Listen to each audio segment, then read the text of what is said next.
Ini penting saya utarakan supaya kita ini tidak sok-sokan ya. Terus yang zalimul nafsi pun potensi dimaafkan sama Allah. Asal dia tobat, dan tobat itu sama Allah nggak ada batasnya. Malam yuhur kiri sampai apa? Nafas apa? Terakhir.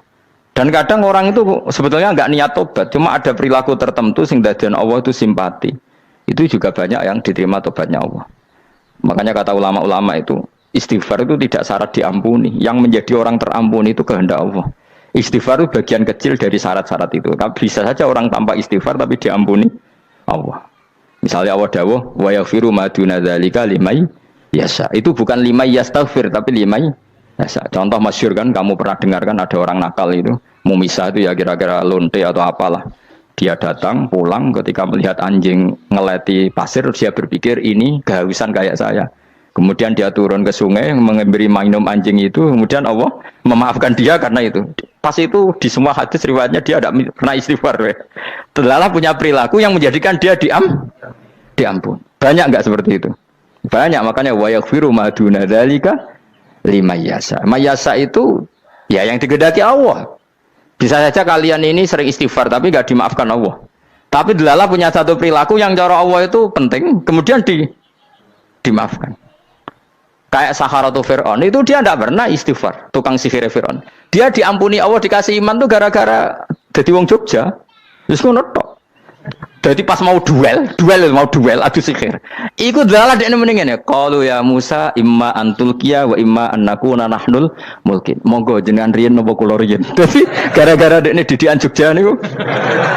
Lah wong ape duel, mestinya tarung itu semakin cepat mengambil kesempatan kan semakin menang. Ini sudah jelas tarung. Ngapunten jenengan riyen napa.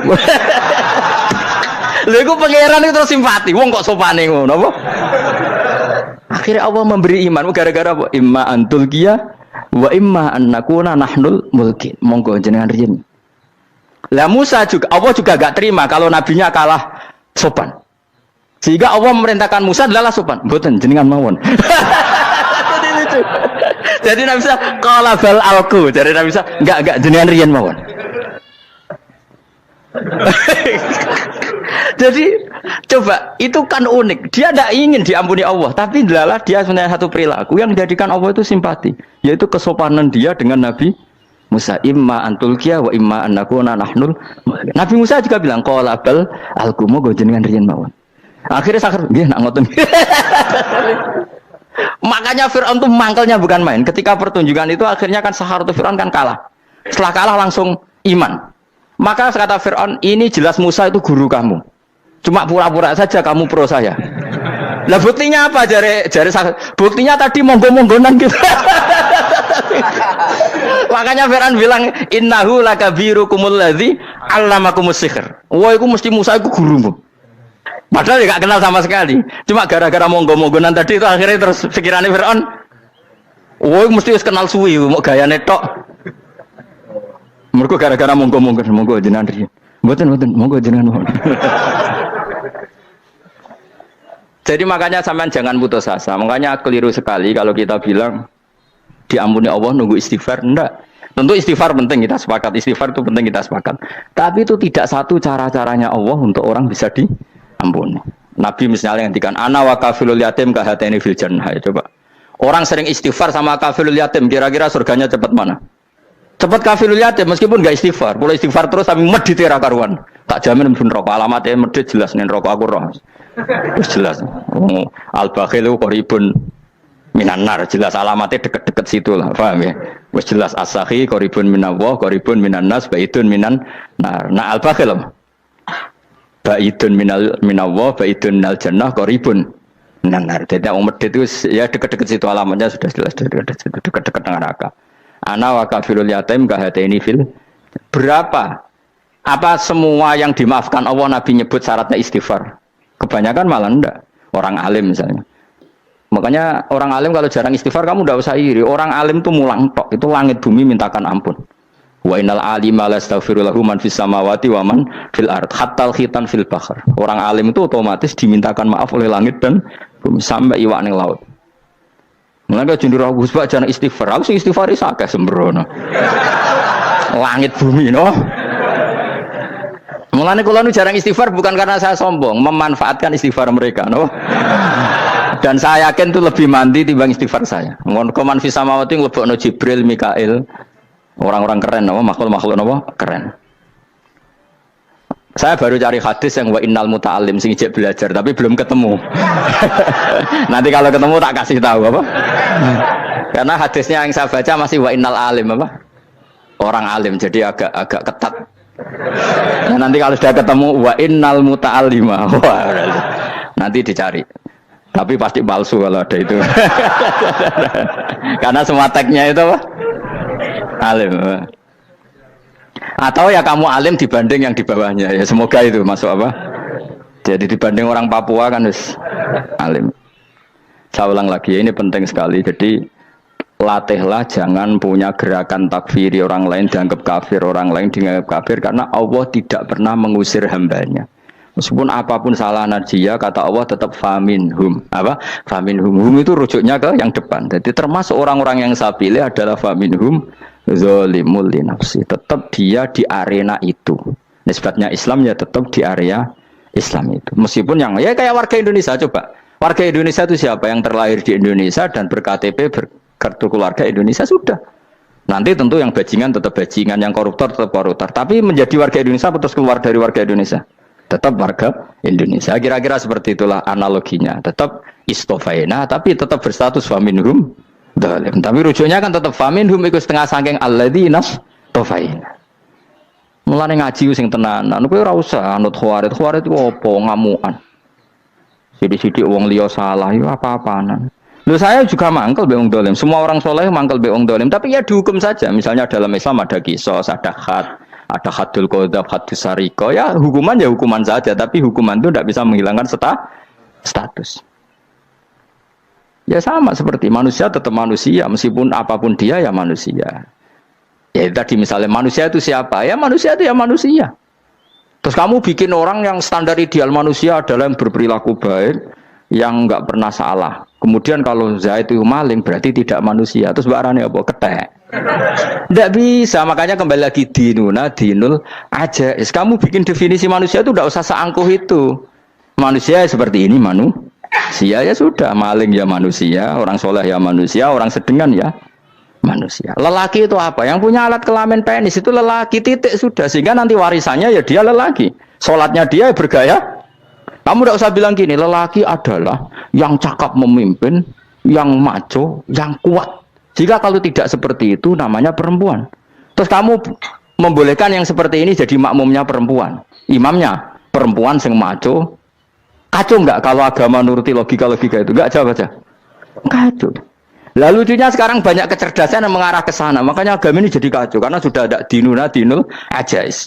Agama ini agama ummi. Ya agama ini agama ummi. Kata Allah huwallazi ba'atsa fil ummiyin. Ummiyin itu lugu itu polos. Jadi kalau orang polos misalnya gini. Ini apa? Kira-kira kalau jawab orang polos ini. Jam. Bagus kan jam. Jam untuk apa?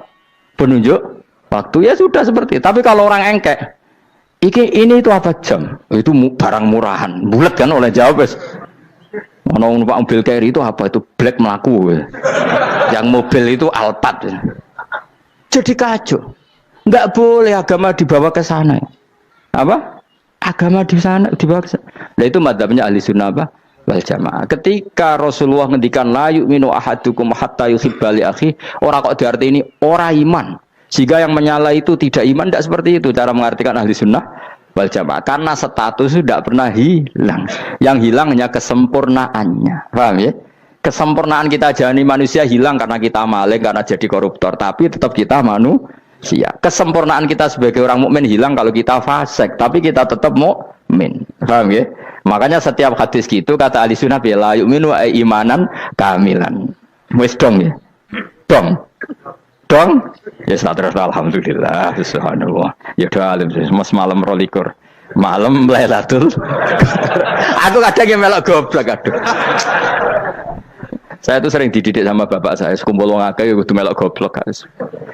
Makanya bapak itu kalau ada orang pidato, bapak kan juga enggak suka pidato juga, tapi ya kerso kadang-kadang, saya pun kadang-kadang kerso.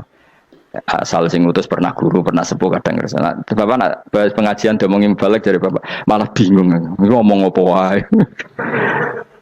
Coba kita dengan PD-nya bilang Lailatul Qadar itu 21 sampai berapa? 29. Lailatul Qadar. Warna iki malam Lailatul Qadar.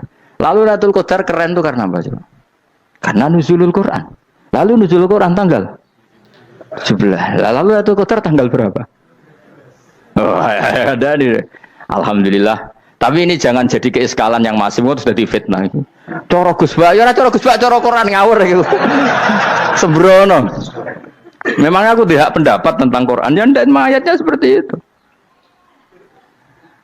Maka yang benar, Lailatul Qadar itu kata ulama-ulama dulu, orang yang beramal soleh, ya itu sudah anggap saja dapat Lailatul Qadar. Ora usah ndelok esuk-esuk ndelok srengenge blerengen ta ora. Nek ora blerengen berarti untuk Lailatul Qadar. Jan mendung kan blereng iki.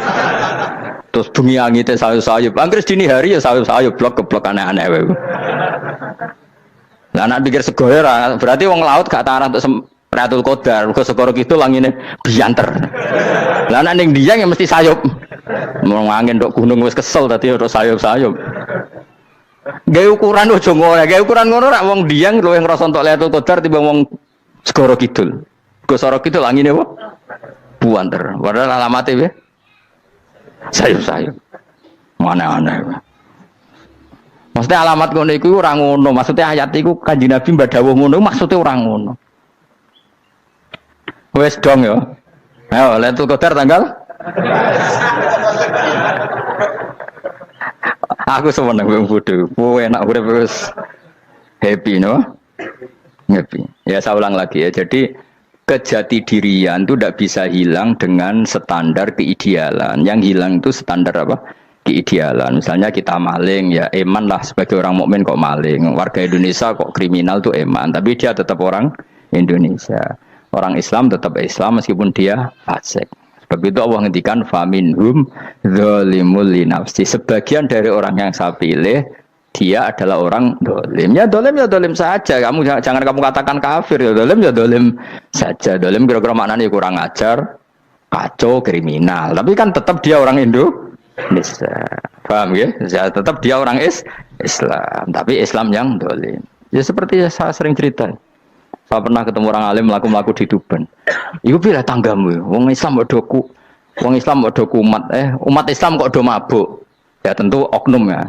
Tapi jadi orang alim tadi, itu orang umat Islam. Islam sing kumat. Jadi orang Islam itu hanya dua, umat Islam sama Islam yang kumat. Jadi kalau pas fasik ya Islam kumat. Kalau pas waras umat Islam. Ya sudah itu bolak-balik. Ya, jadi umat Islam. Jadi kalau di Jogja atau di Jakarta ada orang mabuk, itu berarti Islam sang kumat. Kalau pas ngaji, umat Islam. Tapi kadang orang yang sama, ya kadang umat Islam, kadang Islam yang kumat. Ya sudah seperti itu. Dan nanti pas diambil Allah, ya tetap statusnya dua tadi. Umat Islam dan Islam yang kumat. Jadi jelas ya. Jadi jelas sekali makanya orang Khawarij itu kata Rasulullah syarrul khalqi wal khaliqa. Ela-ela makhluk itu orang Khawarij karena dia menghilangkan status kejati dirian. Itu bahaya bagi kelangsungan negara maupun agama. Jadi misalnya kalau orang nyuwun sewu misalnya ada orang kriminal di Indonesia, terus dianggap gak warga Indonesia, terus mau dibuang kemana? Coba. Sama kalau semua orang Islam yang salah dianggap kafir, terus lalu mau kamu buang kemana? Padahal dengan kamu katakan kafir, artinya dia sudah tidak wajib sholat. Orang kafir tidak wajib sholat, tidak wajib puasa. Apa tidak lebih ngeri? Karena dia tidak berkewajiban melakukan ibadah-ibadah Islam. Berarti Anda lebih ridho dunia ini rusak. Ya misalnya Zaid karena megang patok kuburan atau melakukan dosa besar, kamu katakan kafir. Setelah kafir dia wajib sholat tidak? Tidak kan? Wajib puasa tidak?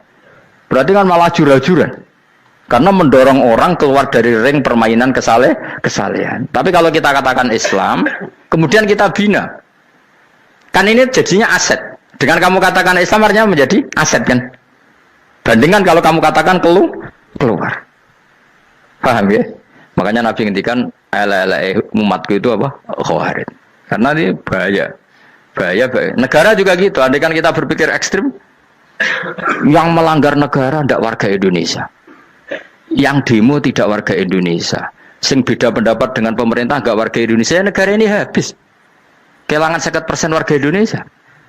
Ya biasa saja, yang salah ya salah, tapi tetap warga Indonesia. Kalau secara aturan hukum harus dihukum ya dihukum. Asal objektif, asal adil. Kayak misalnya santri saya, yang santrinya Gus Bak itu siapa? Ya pokoknya sing ngaji. Kamu nggak usah pakai definisi ideal, sing ngaji, sing paham, sing ora ngantuk, sing pinter. Yo ngiyai dul kok. Mana. Jadi nek sing bener piye? Sing santri Gus Bak piye? Ya sing ngaji. Lah sing piye ya pokoke anggere sing teko ngowah-ngowah ya melok mlebu. Ora paham yo ngaji, paham yo ngaji. Wong didelok kolange itu pokoke anggere sing teko ngono. Malaikat yo ora niteni sitok-sitok iki paham to ora iki. Oh malaikat itu ono sing drengki disalahno pangeran kita jamin. Tapi bukan malaikat elit sing didrengki ora malaikat elit, malaikat awam napa? Masyhur itu kan. Innalillahi ta'ala malaikatan sayakhina fil ardi yabtahuna khilaqal dzikr. Terus Allah punya sekian malaikat yang tukang mencari-cari tempat dzikir. Khilaqul dzikri itu tempat-tempat halal haram, tempat-tempat ngaji. Kalau orang Toreko ya tempat wiridan oleh maknanya. Tapi kalau orang fikih maknanya tempat diajarkannya halal dan haram. Terus setelah ketemu orang ngaji, terus kata para malaikat sing apian, halumu ila buhyatikum. Ini tempat kamu, ini orang ngaji. Kemudian ada malaikat yang agak hasud, tapi entah gimana hasudnya. Pokoknya bilang gini, itu ada orang yang datang ke situ tidak niat ngaji, nyari temannya. Kebetulan temannya itu ngaji. Maka ya Allah itu jangan masukkan kategori yang ngaji, karena dia nyari situ, nyari temannya. Kebetulan temannya itu ngaji. Tapi apa kata Allah? Hum alqaumu la yasqa bihim jalisuhum. Wes ngono lah, asal melok gabung tak sepuro kata Allah. Hum alqaumu la yasqa bihim jalisuhum. Mereka adalah kaum asal ikut duduk saja, ikut nimbrung duduk saja dengan niat yang macam-macam, tetap tak ampuni kata Allah. Tidak penting ya niat ngaji ku hiburan, alternatif di bangling omah sumpah ngadepi bojo.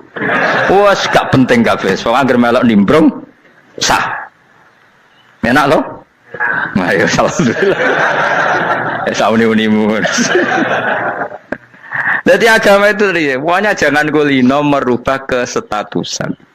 Makanya itu hebatnya ahli sunnah wal jamaah. Setiap ada hadis la imana liman la ahdalah. Tidak ada iman bagi orang yang enggak nepati janji. Semua ahli sunnah nafsiri gimana? Tidak ada iman sempurna, tapi dia tetap mukmin, cuma tidak sempurna, tidak dihilangkan status mukminnya. Masa orang Indonesia kalau maling enggak orang Indonesia? Lalu kamu buat kemana dia? Ya tetap dia orang Indonesia, meskipun tidak ideal sebagai warga Indonesia, tapi tetap orang Indonesia. Jelas ya. Tadi summa awrasnal kitabal ladzina istofaina min ibadina. Terus orang yang istofaina itu berstatus faminhum zalimul linafsi. Tapi tetap istofaina, tetap orang-orang apa? Pilihan. Karena kita alhamdulillah apapun fase kita dipilih Allah menjadi orang Islam. Alhamdulillah alladzi hadana lihada ma kunna linahtadiya laula an hadana Allah. Dan kita alhamdulillah dengan segala kekurangan kita tetap dipilih Allah menjadi muslim. Ora terima muslim pembawa jalalan, enggak keren ta Mas. Jos napa? Jos. Muslim pecinta Lailatul Qadar. Meskipun salah tanggal. Ayo gumun wong. Gak tau mikir ngono to kan? Iya, soalnya aku lah ya yakin itu Qadar tanggal 21. Karena suara mayoritas suara Tuhan. Kula ya malah goblok kan. Kula nek anggar malam 21 ya wiridanku tak tambah. Meskipun aku ya rada eskal tapi Gusti niku suarane tiyang kathah ngederek mawon. Oh, inna anzalnahu fi lailatul qadar. Quran itu tak turunkan pada malam. Jadi normalnya Lailatul Qadar itu berbarengan dengan malam. Tapi ya serasa mbok imani biasa wae, mari fitnah ngene wae. Nah biasa. Yang jelas Lailatul Qadar itu bisa kapan saja. Nah ulama dulu bilang ya bisa kapan saja. Cuma kata ulama-ulama bisa saja diturunkan di tanggal itu. Ya bisa itu karena memang nuzulul Quran itu kan tidak semuanya di tanggal 17 sebetulnya. Jadi di mana-mana itu ada simbol-simbol yang dipakai. Istilahnya tanggal 17 itu simbol. Memang kebetulan ada yang tanggal 17. Tapi kita tahu kan yang turun di Haji Wada juga banyak. Coba Haji Wada tanggal berapa? 9 Arafah. Bulan apa? Dzulhijjah. Dan banyak ayat turun Isra Mi'raj misalnya. Ayat Isra Mi'raj turun bulan apa? Rejab kan? Ibu yang ngaji dora khatam kecangkeman. Jadi Quran itu tidak hanya turun di Ramadan. Ya biasa saja. Makanya kayak saya itu kan biasa ngaji Quran. Ya setiap saat anggap Lailatul Qadar. Cuma kita ya ikut umumnya orang Lailatul Qadar itu tanggal 21, 23. Aku lah senang malaikat sing bagian panitia itu ben jelas fokus di tanggal itu. Tapi kamu jangan pernah berpikir menafikan hari-hari lain bagi ulama tertentu, bagi wali-wali tertentu. Mereka ngalami Lailatul Qadar kullalaila. Banyak wali yang bilang, saya ngalami Lailatul Qadar kullalaila. Maksudnya, karena kullalaila zaman Nabi itu pernah dituruni Quran. Dan semua itu artinya Lailatul Qadar. Tapi tentu ada simbol. Kayak kemerdekaan Indonesia itu dimulai tanggal berapa? 17 Agustus. Sebetulnya ya enggak. Ketika Jepang kalah itu ya sudah merdeka. Dan daerah tertentu sudah lama dulu merdeka kayak Aceh. Karena dia tidak merasakan dijajah Belanda.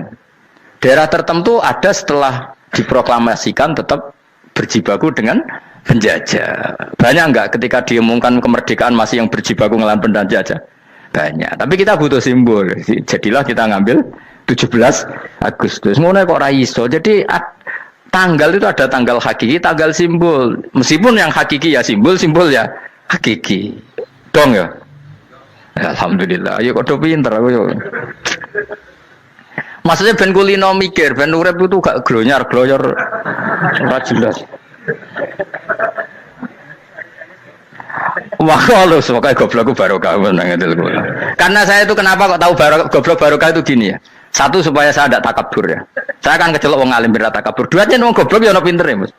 Kaya wong iku lho, kaya wong naik apa jenenge? Naik jambian loh, 17 Agustus apa? Apa? Taruhkan itu. Pajak Bina. Itu kan nilainya hanya berapa yang di atas? Kira kalau di sini berapa nilainya? Kalau diuangkan 1 juta ada. 1 juta. Bagi penonton tuh kan gini. Cek goblok ya demi duit 1 juta geribotan kayak gitu kan gini. Wong barang angel kok dilakoni. Goblok banget kan gitu jare sing ra melok. Tapi ya delok ku seneng. Tapi kon melok ora gelem. Lah duit 1 juta ya tak rewangi gitu. Orang goblok ya gitu. Dadi wong alim ku angel. Wis ngerti nak angel, maka ora usah melok barang angel kan gitu. Berarti pinter gak wong goblok ku?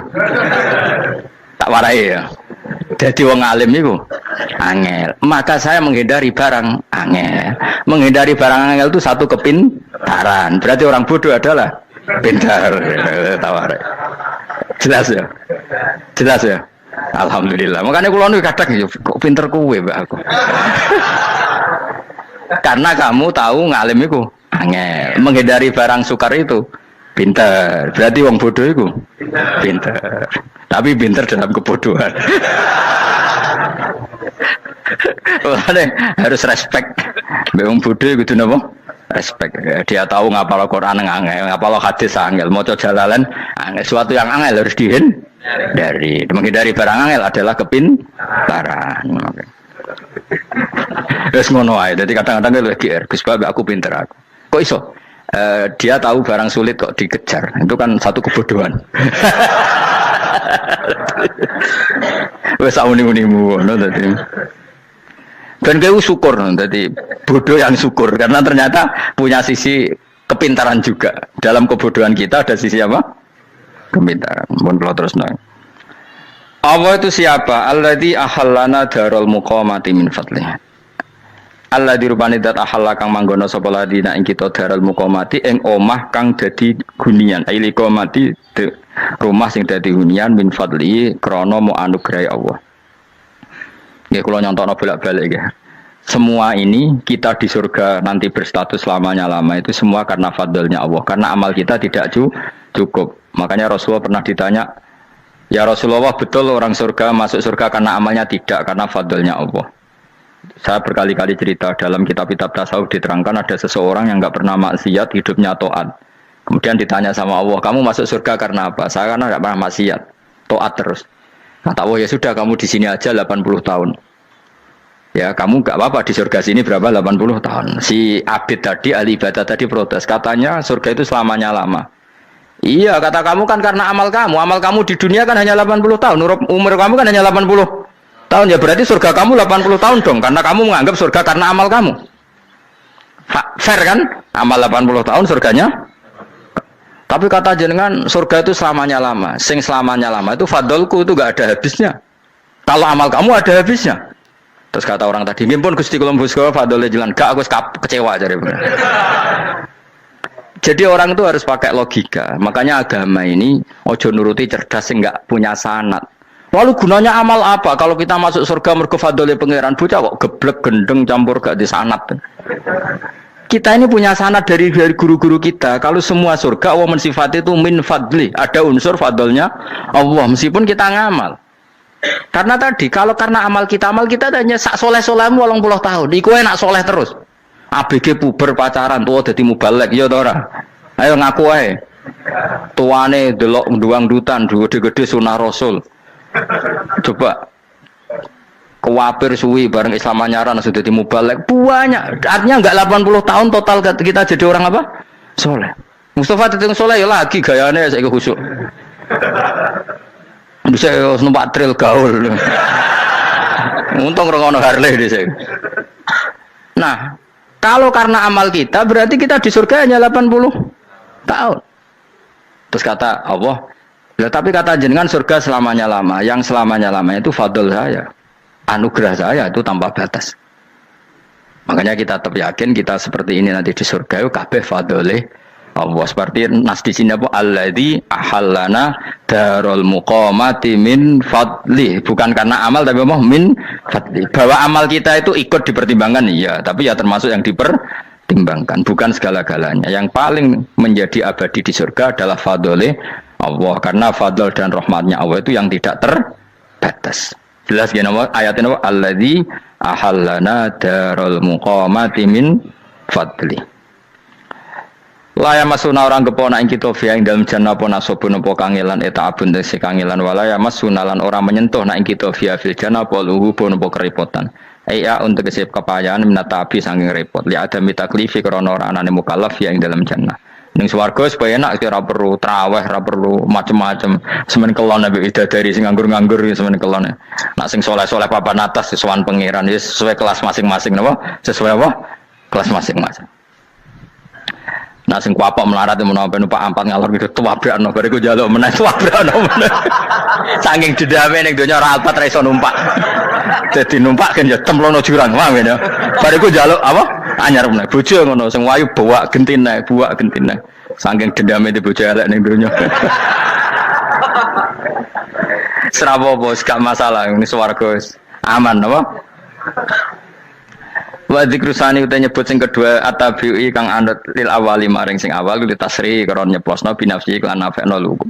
Maksudnya nasab manane repot, lugu yo manane repot kok diatafno berarti bener-bener ning akhirat iku ya ora ono repot, ora ono kangelan.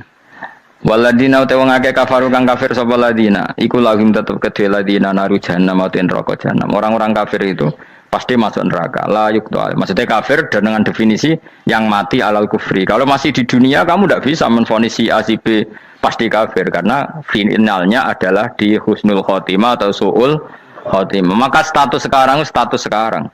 Kita dikatakan mukmin ya sekarang, yang sedang kafir ya sedang kafir. Bisa saja yang sedang fasik nanti mati soleh, yang sedang soleh nanti mati fasik. Makanya kita nggak berhenti doa apa ya muqallibal qulub tsabbit qalbi ala dinik, karena kita tidak pernah tahu.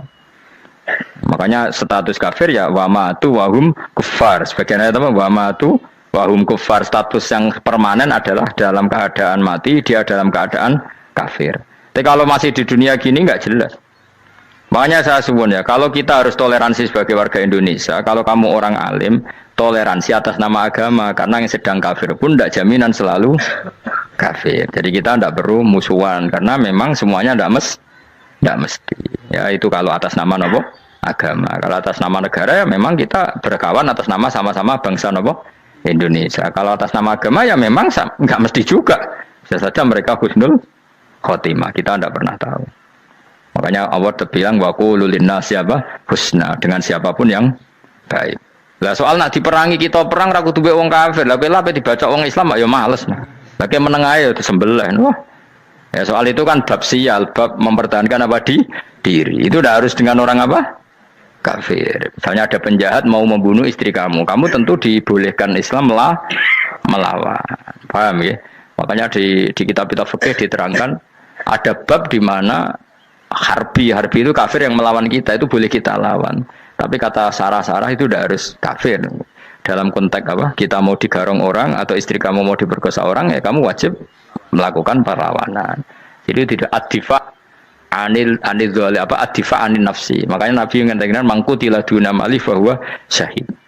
Jadi itu kan disiplin fikih. Makanya ngaji ya. Makanya tatu soleh juga gitu. Orang soleh yang sedang soleh nggak boleh kumuluhur, bisa saja suul khotimah. Kita punya cerita banyak. Misalnya Khalid bin Walid, Wahsi itu kayak apa Nabi bencinya sama Wahsi karena pembunuh Sayyid Hamzah. Tapi dia mati husnul khotimah. Sa'labah yang punya gelar merpatinya masjid karena selalu itikaf malah suul khotimah. Kita tidak pernah tahu. Dan tidak pernah tahu itu bagus. Karena menjadi mawas diri, menjadi tawadhu. Tawadhu itu ekspresinya macam-macam. Boleh ada ya ulama yang ini cerita aja ya. Ada ulama yang mau dicucup. Alasannya didik santri atau masyarakat biar hormat sama orang alim itu ya benar. Ada ulama yang nggak kerso dicucup. Alasannya saya sendiri untuk melawan ujub saya, keangkuhan saya, kesombongan saya. Ini namanya ijtihad. Boleh bebas orang boleh. Kenapa? Ijtihad. Abdul bin Mas'ud itu nggak senang punya santri derekno dia. Karena kata beliau dilatan ditabe wa fitnatan lil mabdu. Yang derekno itu hina, dia khawatir kumo luhur apa? Kiai kalau kelamaan di derekno itu kan kumo luhur. Kadang gawa rokok era gelem, ono sing gawakno. Bahkan nyumet era gelem ono sing nyumet. Padahal kok film geng Cina ae. Geng Cina kan padha kan. Kadang kiye ne bangga wong kok geng Cina kok apa? Tapi banyak juga ulama yang mau biar gue iling-ilingan di enggak apa-apa, semua itu ijtihad. Kenapa semua itu enggak apa-apa kita. Makanya saya itu ya kadang salaman, kadang enggak. Karena ijtihad kita banyak. Uwais Al-Qarni itu enggak mau salaman. Bukan karena dia menolak salaman. Dia takut kalau ada tradisi begitu, orang dicucup-cucup terus sombong. Itu juga bahaya bagi yang dicucup.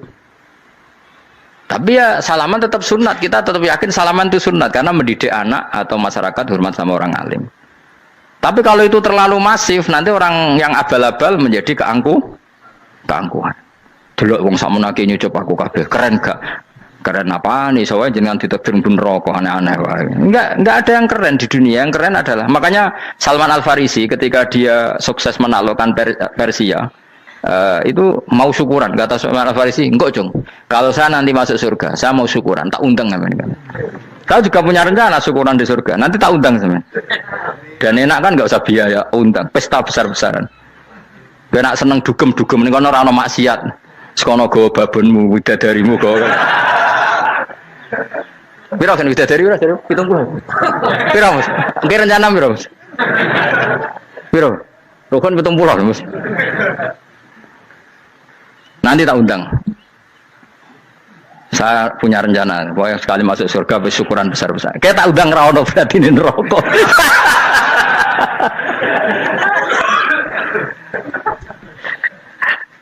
Tapi nek ngundang aku ra ono beda kelas sembrono. Dataku ra ono ning kelas wargamu ra ono.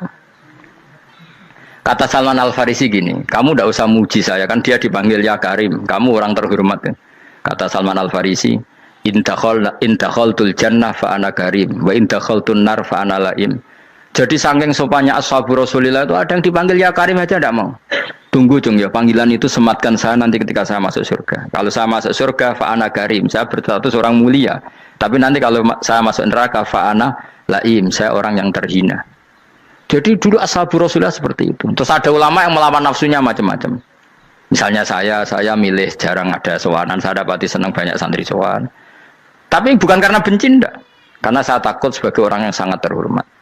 Saya ngaji di mana-mana suka yang enggak usah pakai kursi, guling-gilingan kalau saya dan kamu setara. Saya sebenarnya bisa aja minta kursi tinggi koyok ketua MK. Banyak kan ngaji nih serapati ngalim dari gue kursi ning dhuwur, santrine ning ngisor guayane kok wong pinter-pinter. Jebule kitabe maknanan ben ra konangan. Sing rasa apa wong modus.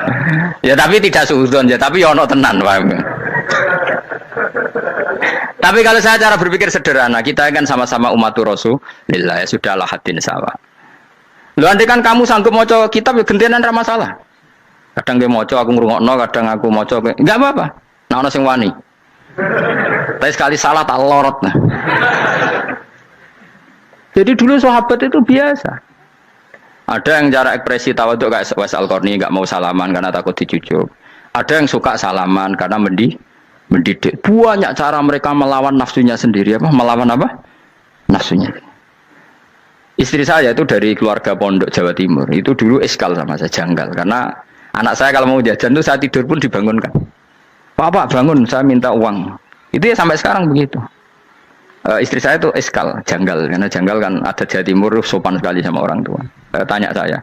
Karena dia keluarga orang terpelajar, tanya, kenapa itu dibiarkan? Saya jawab saya, ya kalau tidak minta saya, nanti minta mbak-mbak atau kangkang. Orang yang paling harus ngel-ngelo anak itu orang tuanya. Sehingga yang paling harus diganggu anaknya ya orang tuanya. Sampai sekarang anak saya berani minta mandi saya, gendong saya. Kalau orang tuanya aja gak siap ngel-ngel, lalu apa kata dunia? Kan aneh. Nah, itu ajarannya bapak. Saya dulu bapak Sugeng itu biasa jagoan sama bapak. Ya biasa misalnya saya lupa kalau pengen mangan ya, cung tuku. Zaman itu pakai motor, pakai sepeda motor biasa sama bapak ke Pandangan. Saya sampai sekarang sama anak-anak saya akrab. Karena pikirannya orang tua saya dulu ajarannya yang paling berhak ngel-ngelo anak ya orang tua. Ini kan gak fair. Kita sebagai orang tuanya digugah gak terima, kon ngedusi gak terima, kon nyawi gak terima, orang lain disentak suruh nyawi. Dan orang lain itu pembantu hanya karena kamu gaji. Kamu gaji seberapa? Hubungan anak dengan pembantu itu kan karena uang.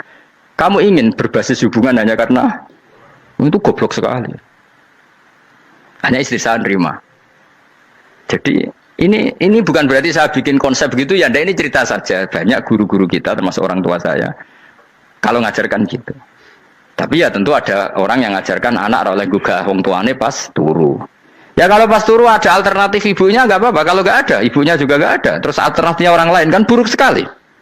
Kalau alternatifnya orang apa? Lain. Tapi orang tua kita kadang kesuwen oleh didik adab berlebihan sampai anti ilmu. Ya itu tadi didik adab tapi anti.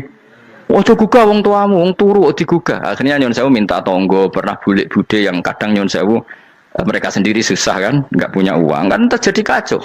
Demi adab tapi menghilangkan ilmu. Tidak boleh. Nomor satu itu ilmu baru adab. Coba orang paling berat ngel-ngelo anak harusnya siapa coba? Orang tua. Jadi mestinya pas ke turu digugah ya santai wae. Ini sudah tepat. Nah kecuali ngelama, artinya ngelama itu sudah jajan minta lagi lah itu kan ada ukurannya, tentu ada apa? Ukurannya. Tapi kalau fi awali marroh jajan hari pertama di hari itu memang jajan pertama kan nggak dolim. Kecuali minta yang ketiga keempat lah itu baru mungkin salah. Akhirnya istri saya nerima konsep ala saya ya sekarang ya menerima. Sampai sekarang saya biasa misalnya habis ngajar dari Sarang atau ngajar dari Kudus baru datang anak saya rewel minta jalan-jalan ya saya turutin karena menurut saya yang paling harus kangelan demi anak adalah orang tuanya bukan orang lain. Padahal saya punya santri loh. Kalau mau keren-kerenan saya punya semuanya. Tapi itu kan gak hukumnya Allah. Keren itu kan hukumnya manusia. Di santri terus dia ini berhak ngongkon itu kan hukumnya manusia. Hukumnya Allah ya gak ada. Hukumnya Allah ya wong tua be anak-anak be wong tua. Hukum liyane gaweane manusa, sing penting ku anfusakum wa ahlikum. Nah, ora ono santri kaum barang ora ono. Gaya-gayanane mubalek ini umat saya terus dihitungi, ku apa-apanan. Enggak ada dalam Quran yang ada ku anfusakum wa ahlikum nar. Jadi yang penting hubungan orang tua anak. Nah, baru orang lain itu wa ila adin akhahum huda. Ya itu yang kedua ketiga. Tapi ilmu ini sudah banyak yang hilang, makanya banyak mubalek ngamuk anak. Bocah rasopan, aku nang jopo ning tinti wong wedi aku. Anakku dhewe rasopan. Lah bapak dhewe rasopan ya. Karena mendahulukan orang lain ngalahkan anak. Ketika anaknya rasopan dekne gremeng apa? Memangnya dia sopan cara hukumnya Allah dan Rasul. Ketika mendahulukan orang lain itu dalam status hukum Allah dan Rasul dia sudah tidak sopan. Ada dosen ngajar mahasiswanya dengan segala artikulasi terbaik, kemampuan bareng terang no anaknya sampai rasa-rasen. Ya gitulah baca sendiri di buku. Ya gitu. Karena di kampus dapat gaji, nampe anaknya rantuk gaji. Banyak orang mulang ngarepe wong akeh iso tenanan, mulang anaknya ra tenanan. Mergo nak mulang wong akeh diapresiasi, nak mulang anaknya kadang tinggal dolanan kadang. Nah, itu tidak benar, tidak seperti itu Islam mengajarkan. Islam mengajarkan nomor satu ku anfusakum wa ahlikum, jaga diri kamu dan keluarga.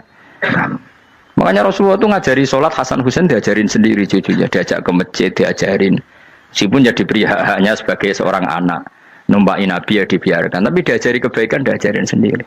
Sampai Sayyid Hasan umur 8 tahun sudah menjadi rawi hadis karena memang diajari sendiri oleh siapa Rasulullah kayak apa? Kalau sekarang enggak kiai cilik anak di pasrano cah dalam terus enggak mau tahu. Juga si ide itu pasrano pembantu. Barang anak ayah laki kayak pembantu ngamuk. Memangnya yang bikin itu siapa? Yang memulai siapa? Nah hukum-hukum begini itu harus kita mulai tegakkan. Ya kayak dipanggil ya Karim. Kita termuliakan tuh sampai berapa? Banyak kan dulu orang mobil aja dibukakan, dia boleh kecekel KPK. Pas mulia, masya Allah, buka mobil ya tahu. Ngerti-ngerti cekel KPK. Kayak sama. Neng dunia disusul-susul sebenarnya rokok kan rugi bener. Makanya saya ngikuti madzhab Salman Al Farisi. Saya sudah niat syukuran besar-besaran tak jamin, tak undang teman. Tapi daripada saman konangan gak di situ, mendingan enggak ya. Karena kalau ada undangan nanti kelihatan siapa yang di dalam dan siapa yang di luar. Enggak usah yo, enggak usah. Jangan nanti. Takutnya nggak ada di situ malah mari ngenes kula. Kecuali nggak ada di situ, malaikat itu nggak ada Gus di kelas jenengan, tapi mungkin di bawah ada. Alhamdulillah kalau gitu mau beda napa? Kelas. Tapi nak sing sitok ning swarga stok neraka innalillahi wa inna ilaihi raji'un. Tapi semoga malaikatnya hanya jawab gitu. Nggak ada Gus, kalau di kelas ini nggak ada. Mungkin di bawahnya ada. Tapi nanti pengurusnya nggak mau, pengurus warga itu nggak bisa ini kalau beda kelas. Harus pakai visa karena lintas apa? Negara.